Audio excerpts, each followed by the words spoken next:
Hujan mengguyur Seoul sejak pagi seperti ikut memperkeruh suasana hati Chang Ye-en yang tengah duduk di depan meja editor. Rambut panjangnya sudah setengah basah, sepatu sneakers murahnya berisik saat menjejak lantai redaksi yang mengkilap, tapi bukan itu yang membuat wajahnya pucat. Chang Ye-en, kalau kau tidak bisa memberiku ledakan berita minggu ini, aku akan ledakan kontrakmu, paham? Do-hee sang editor menatapnya yang tajam seperti sinar laser. Yan malah ludah. Tapi Doisi, aku baru saja menulis artikel tentang artis top yang diam-diam punya bayi dari seorang CEO. Dan seluruh Korea tahu berita itu seminggu yang lalu, potong Do-hee sembari menyodorkan koran yang sudah lecek ke wajah Ye-en. Berita pasti, nasamu pengamis, dan like-nya cuma 1.500. Bahkan fans club Kim Tae-hyung lebih banyak dari itu. Yan memutar bola matanya. Jangan bawa-bawa nama Kim Tae-hyung. Sudah jelas dia benci wartawan, benci wawancara, dan hidupnya terlalu sempurna untuk diganggu. Dia ibarat dipuja tapi tak bisa disentuh. Bagus, kata Do-hee sambil menyeringai, karena tugasmu berikutnya dalam menyentuhnya. Yan mengedip. Apa maksudmu? Menyentuh dalam arti menyentuh. Jangan berpikiran jorok. Aku ingin kau mendapatkan berita eksklusif dari Taehyung, wawancara pribadi, kali sesuatu apapun itu, rahasia masa lalu, kekasih rahasia, atau fakta kalau dia pernah kentut di lokasi syuting. Aku tak peduli. Doesi, dia akan memblokir semua media selama 2 tahun, protes Yen. Dan karena itu, kau akan meledak kalau berhasil, atau dipecat kalau gagal. Dohee melemparkan satu map tipis. 3 minggu, deadline-mu. Yan menghela nafas panjang. Dadanya terasa sesak. Bukan karena tekanan, tapi karena rasa malas yang tiba-tiba menggunung. Kenapa bukan Sujin? Dia kan yang selalu mengikuti gosip tentang Taehyung.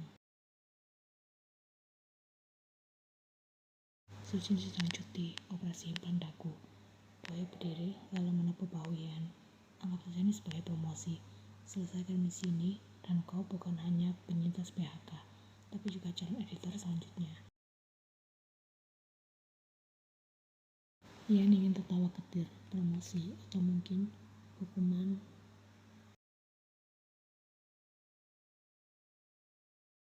Ia duduk di pojok kafe setelah keluar dari kantor. Ia menyeduh kopi sachet murah dari minimarket dan membuka laptopnya. Di layar terdapat foto Taehyung dengan senyum dinginnya, terpampang lebar, wajah nyaris sempurna, rahang tegas, mata tajam, dan tubuh seolah keluar dari Photoshop hidup-hidup. Aktor arogan yang membenci wartawan. Kenapa harus kau Kim Taehyung? Kemudian sambil mencubit pipinya sendiri. Tunggu, dia pakai asisten baru ya akhir-akhir ini. Yan mulai menggali informasi dan benar saja, forum gosip menyebutkan Taehyung sedang mencari seorang asisten pribadi. Entah kenapa asisten sebelumnya kabur tanpa jejak setelah hanya 2 minggu bekerja. Beberapa menyebut Taehyung terlalu cerewet, ada yang bilang rumahnya berhantu, ada juga yang berspekulasi Taehyung adalah seorang vampir. Yan menyeringai. Kalau begitu, ia menutup laptop, berdiri dengan wajah baru, wajah wartawan kelaparan yang siap menyamar demi sebuah berita eksklusif. Besok aku melamar menjadi asistennya, dan dalam 3 minggu, aku akan kuasai hidupmu Kim Taehyung. Keesokan harinya Yan berdiri di depan gerbang besar, rumah bergaya modern yang dikelilingi pagar tinggi dan kamera pengawas. Di tangannya ia memegang amplop coklat berisi dokumen lamaran yang isinya tentu saja penuh dengan kebohongan kecil dan kebohongan besar. Nama Chang Ye-en, pekerjaan terakhir, asisten pribadi, aktor indie. Keahlian, menyetrika kaos kaki, mengikat karpet dan memasak sup rumput laut tanpa rumput laut. Catatan lain, sangat sabar menghadapi pria menyebalkan.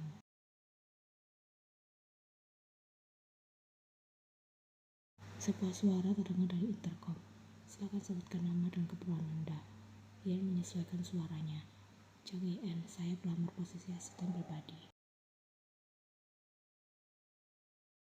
Beberapa detik hening, lalu gerbang terbuka. Tanpa sambutan, tanpa senyuman. Ian menelan ludah. Oke, ini lebih horor dari wawancara editor berita kriminal. Ia melangkah masuk, melewati taman kecil yang tertata rapi, tapi terasa dingin. Semua di rumah ini terlalu rapi, terlalu bersih dan terlalu sunyi, seolah tak ada kehidupan di dalamnya. Tiba-tiba pintu utama terbuka dan keluar seorang pria berkacamata dengan mengenakan jas. Kau pelamar keempat hari ini, ucap pria tersebut tanpa basa-basi. Namamu? Chang In jawab yang cepat. Saya Tan Banting, bisa disuruh apa saja kecuali belum tentu. Ian terdiam, pria ini tidak bercanda. Nama saya Min Hyuk, manajer pribadi Kim Tae-hyung. Ikuti saya. Ian mengangguk dan masuk. Ia nyaris menjatuhkan tasnya ketika melihat interior rumah. Luas, dingin, penuh seni, dan tidak ada satupun debu di lantai. Bahkan udara pun sangat dimurnikan. Dia LCD atau alien, kemudian pelan. Apa kau bilang? Tanya Min Hyuk tajam. Saya bilang luar biasa bersihnya, perhatian dengan tawa canggung. Mereka menuju ruang tamu. Di sana terlihat Tae-hyung yang sedang duduk dengan mengenakan setelan rumah kasual serba hitam. Wajah polos tanpa make-up tapi tetap luar biasa tampan.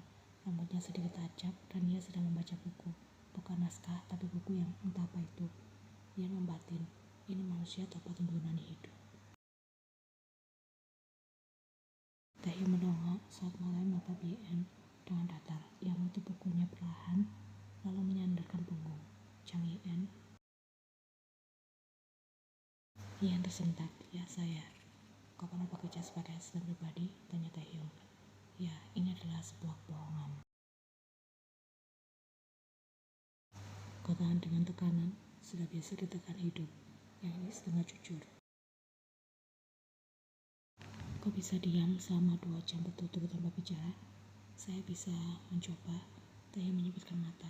Jawaban yang jujur. Yang tersenyum malu. Saya tidak pernah berbohong. Yang satu ini adalah murni kebohongan total. Min Hyuk berdiri di samping Tae-hyung. Tae-hyung, pelamar lain sudah menolak saat tahu harus bekerja mulai pukul 4 pagi dan bersiap mencatat semua daftar tugas harianmu dengan tulisan tangan. Gadis ini satu-satunya yang belum kabur. Tae-hyung menatap lama sembari mengenyit. Kau terlihat familiar. Jantungnya berhenti sepersekian detik. Mungkin karena saya sering ke minimarket dekat sini. Entahlah, Tae-hyung berdiri. Kau diterima, coba bertahan selama seminggu. Ia ingin bersorak, tapi nyatanya ia hanya bisa mengangguk pelan. Terima kasih Tuan Kim Tae-hyung. Tae-hyung menoleh sebelum pergi ke lantai atas. Satu lagi, jangan terlalu banyak bicara. Aku tidak suka suara berisik. Setelah Tae-hyung menghilang, Min Hyuk mendekat dan menyerahkan satu buku catatan dan pena. Tulis semua kebiasaannya di sini. Jika kau gagal satu tugas saja, kau akan keluar tanpa pesangon. Rumah ini penuh kamera. Jangan pikir bisa bermain-main. Ia tersenyum tipis. Tentu, dia memang tidak main-main. Dia seorang wartawan.